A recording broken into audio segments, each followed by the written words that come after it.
Welcome back to Primetime News. The country was left stunned Saturday at news of the passing of track and field and commentator Hubert Lawrence. He died suddenly at home on Friday.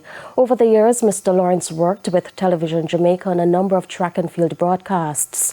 Prime Minister Andrew Holness hailed him as a distinguished sports journalist whose contributions to the nation's sporting landscape were invaluable.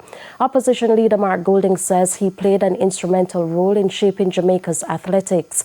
Mr. Lawrence was 64. We'll have extensive coverage on his life and legacy in Primetime Sports.